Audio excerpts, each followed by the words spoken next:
السلام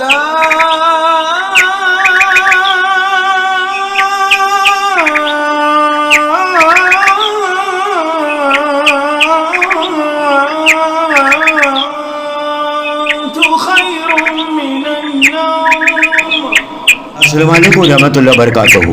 Sunday special پیغام نماز جنت کی کنجی ہے۔ بہت سکون ہے اس میں جسے لوگ نماز کہتے ہیں۔ وہ عشق نماز سکھا مجھ کو یا رب، جس نماز میں صرف تو ملے مجھے۔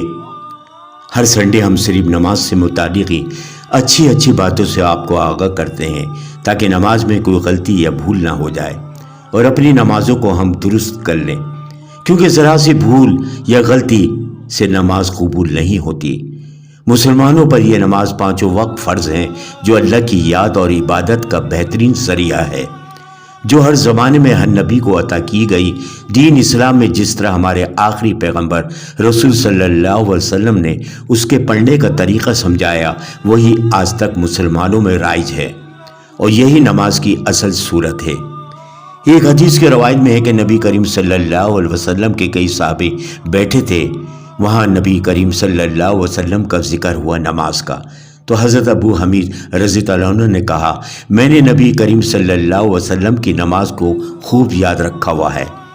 میں نے دیکھا آپ تکبیر کہتے تو اپنے دونوں ہاتھ کندھوں کے برابر لے جاتے اور جب رکوع کرتے تو اپنے دونوں ہاتھ گھٹنوں پر جما دیتے، پھر اپنی پیٹھ جھکا کر سر اور گردن کے برابر کر دیتے تھے، پھر سر اٹھا کر سیدھے کھڑے ہو جاتے۔ آپ صلی اللہ علیہ وسلم کی پیٹھ کی ہر پسلی اپنی جگہ پر آ جاتی، سکون سے آپ پھر کھڑے ہو جاتے۔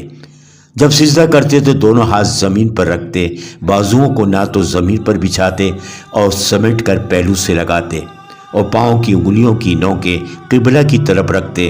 جب 2 رکعت پڑھ لیتے تو بائیں پاؤں بچھا کر اس پر بیٹھتے اور داہنا پاؤں کھڑا رکھتے۔ جب آخر رکعت میں بیٹھتے تو بایاں پاؤں دائیں ٹانگ کے نیچے سے نکال کر آگے کرتے اور داہنا پاؤں کھڑا رکھتے اور پھر الٹے کولے پر بیٹھ جاتے۔ رسول صلی اللہ علیہ وسلم نے ارشاد فرمایا، مجھے 7 ہڈیوں پر سجدہ کرنے کا حکم ہوا ہے، پیشانی پر، اور آپ صلی اللہ علیہ وسلم نے پیشانی میں ناک کو بھی داخل فرمایا، دونوں ہاتھوں پر اور دونوں گھٹنوں پر اور دونوں پاؤں کی انگلیوں پر، اور یہ بھی حکم ہوا کہ نماز کے دوران ہم کپڑے اور بالوں کو نہ سمیٹیں۔ کبھی کبھی کوئی ہلکی پھلکی کھجلی بھی ہونے لگتی تو ہم کھجانے لگتے ہیں، ہمیں ایسا نہیں کرنا چاہیے، یہ خلاف سنت ہے۔ رسول صلی اللہ علیہ وسلم نے ارشاد فرمایا، دونوں بازو زمین پر یعنی کونیوں کو زمین سے دور رکھیں اور ہاتھوں کی انگلیاں ملی ہوئی زمین سے لگی ہوئی ہوں۔ یہی حکم عام ہے، مردوں کے لیے، عورتوں کے لیے بھی۔ رسول صلی اللہ علیہ وسلم جب نماز پڑھتے تو اپنے دونوں ہاتھوں کو سجدہ میں اتنا کھلا رکھتے کہ آپ کی بغل کی سفیدی ظاہر ہونے لگتی تھی۔ ایک حدیث کے روایت میں ہے کہ رسول صلی اللہ علیہ وسلم جب نماز شروع کرتے دونوں ہاتھ کندھوں تک اٹھاتے اور جب رکوع کے لیے اکبر کہتے تو جب رکوع سے اپنا سر اٹھاتے تب بھی اسی طرح دونوں ہاتھ اٹھاتے، سمیع اللہ من حمیدہ ربنا لک الحمد کہتے۔ یہاں عموماً طور پر مساجد میں دیکھا گیا ہے جب امام صاحب سجدہ سے اٹھتے ہوئے اللہ اکبر کہتے ہیں، وہ اللہ اکبر اتنا لمبا کھینچتے ہیں کہ اللہ اکبر کے الفاظ ادا کرنے سے پہلے ہی نمازی سجدہ سے اپنا سر اٹھا لیتے ہیں، جبکہ اللہ اکبر کہنے کے بعد سر اٹھانا چاہیے۔ حدیث کے روایت میں ہے کہ رسول صلی اللہ علیہ وسلم نے فرمایا، تم میں سے جو کوئی رکوع یا سجدہ سے امام سے پہلے اپنا سر اٹھاتا ہے وہ اس بات سے نہیں ڈرتا کہ کہیں اللہ تعالیٰ اس کا سر گدھے کا بنا دے یا اس کی صورت گدھے کی طرح تبدیل نہ کر دے، یعنی امام سے آگے بڑھنا سخت گناہ ہے۔ امام جب نماز کا رکن پورا کر لے تو رکن ادا کرنا چاہیے، اس کے ساتھ یا اس سے پہلے نہیں کرنا چاہیے۔